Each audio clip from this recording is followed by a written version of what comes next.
किसी ने बड़ा खूब कहा है कि जरूरत पर सब यार होते हैं, जरूरत ना हो तो उस पर पलटवार भी होते हैं। चुनाव नजदीक आ रहा है मेरे दोस्त, बच के रहना क्योंकि ज्यादातर नेता, बाकी आप समझदार हैं। नमस्कार, मैं हूं आपके साथ में भूपेंद्र सिंह और आप रिपब्लिक सागर मीडिया के साथ हैं।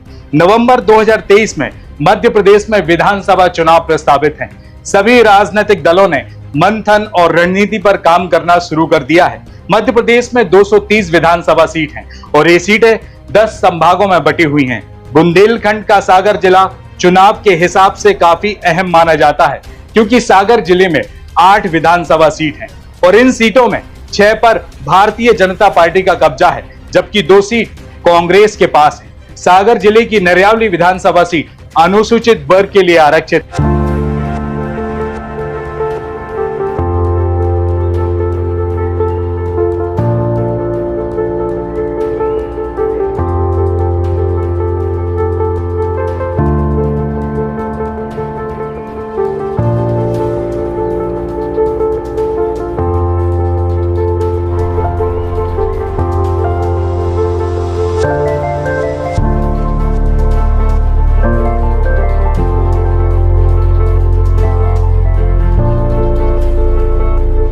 पिछले 3 विधानसभा चुनावों से यहां पर बीजेपी के प्रदीप लारिया विधायक चुने जा रहे हैं, जबकि बीजेपी लगातार यहां पर 4 चुनाव जीत चुकी है।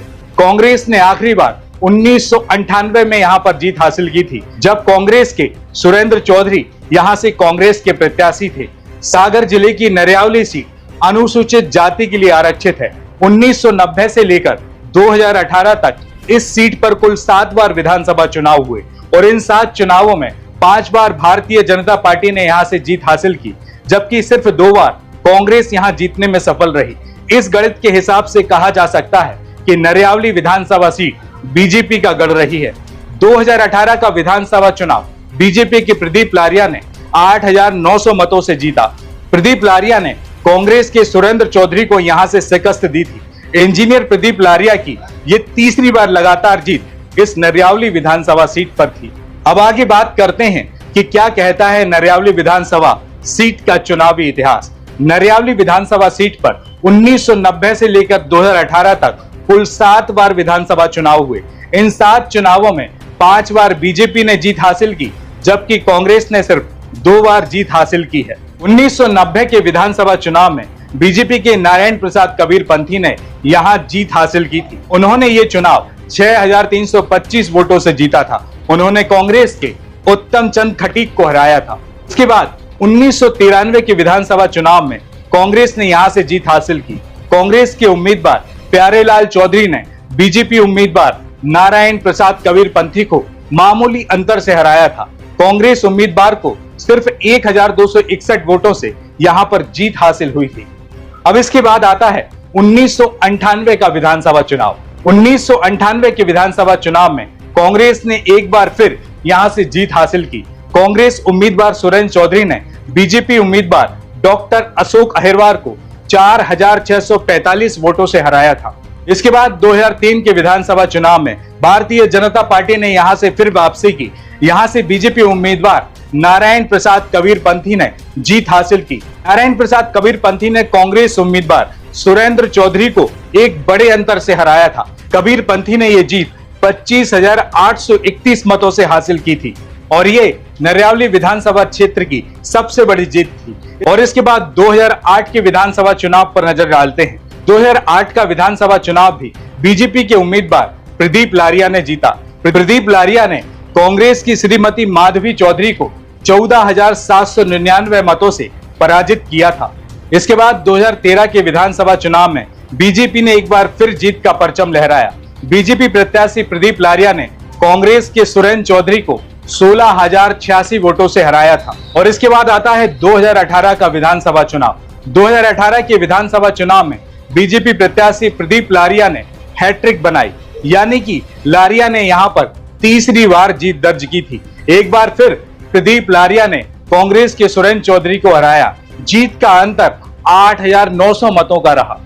और अब जैसे जैसे 2023 का विधानसभा चुनाव नजदीक आ रहा है, एक भाजपा नेता नरियावली विधानसभा में फिलहाल काफी चर्चाओं में है और इनका नाम है नारायण प्रसाद कबीरपंथी, जो 1982 से भारतीय जनता पार्टी में सक्रिय भूमिका में रहे, राष्ट्रीय स्वयंसेवक संघ में भी सक्रिय भूमिका में रहे, नरियावली विधानसभा में ग्राम राज अभियान के संयोजक रहे, सागर जिले की अनुसूचित जाति के जिला अध्यक्ष भी रहे और साथ ही में प्रदेश अनुसूचित जाति के प्रदेश मंत्री रहे और उसके साथ सागर संभाग के लगातार 2 बार प्रभारी भी रहे थे। और ऐसा माना जाता है कि जब 1980 में भारतीय जनता पार्टी अस्तित्व में आई थी, उस समय यानी कि 1980 के मध्य प्रदेश विधानसभा चुनाव में नरियावली विधानसभा में भारतीय जनता पार्टी हार गई थी, क्योंकि उसे मात्र 6,500 वोट ही प्राप्त हुए थे। और उसके बाद हुए 1985 के विधानसभा चुनाव में भारतीय जनता पार्टी को जनता ने फिर नकार दिया, क्योंकि उस समय भी भारतीय जनता पार्टी को सिर्फ 7,150 मत ही प्राप्त हुए थे।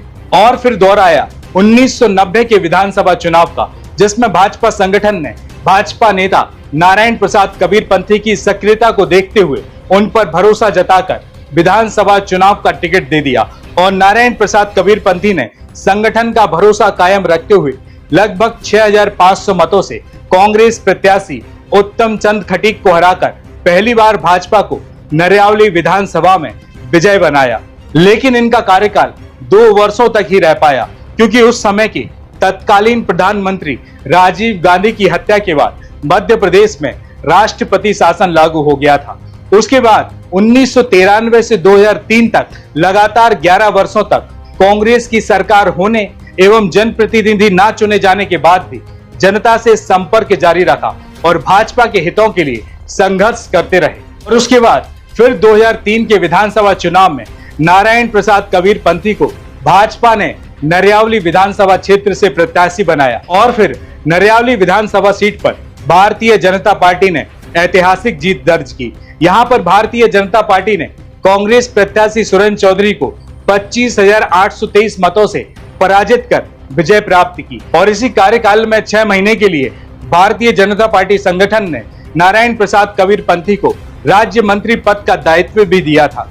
गौरतलब है कि 2008 के विधानसभा चुनाव में भारतीय जनता पार्टी ने फैसला लिया था कि वह किसी भी मंत्री का टिकट नहीं काटेगी, लेकिन 26,000 से भी ज्यादा मतों से नरियावली विधानसभा से जीत दिलाने के बाद भी नारायण प्रसाद कबीरपंथी का टिकट काट दिया गया। लेकिन टिकट कटने के बाद भी नारायण प्रसाद कबीरपंथी ने संगठन का निर्णय स्वीकार किया और संगठन के प्रति सक्रिय भी रहे और इसके बाद राज्य मंत्री का दर्जा प्राप्त कर 27 मई 2010 से 2014 तक राज्य अनुसूचित जाति आयोग के अध्यक्ष रहे और इसके बाद पुनः यह राज्य मंत्री का दर्जा प्राप्त कर 23 जनवरी 2016 से 2019 तक संत रविदास मध्य प्रदेश हस्तशिल्प एवं हथकरघा विकास निगम लिमिटेड के अध्यक्ष भी रहे। ऐसा कहा जाता है कि नरियावली विधानसभा क्षेत्र में नारायण प्रसाद कबीरपंथी की जनता के साथ मजबूत पकड़ है। अगर संगठन कबीरपंथी पर पुनः विश्वास जताती है तो हो सकता है कि सागर जिले की नरियावली विधानसभा सीट पर भारतीय जनता पार्टी फिर से अपनी ऐतिहासिक जीत दर्ज करे। और आपका नारायण प्रसाद कबीरपंथी के बारे में क्या विचार है? अपने विचार कमेंट सेक्शन के माध्यम से हमसे जरूर शेयर करें and don't forget subscribe our channel. फिलहाल इस एपिसोड में इतना ही। मैं भूपेंद्र सिंह ठाकुर रिपब्लिक सागर मीडिया की ओर से आप सभी से विदा लेता हूं। जय हिंद, वंदे मातरम। यूट्यूब पर देख रहे हैं तो हमारे चैनल को सब्सक्राइब करें और बेल आइकन को दबाना ना भूलें। अगर आप फेसबुक पर ये वीडियो देख रहे हैं तो हमारे पेज को लाइक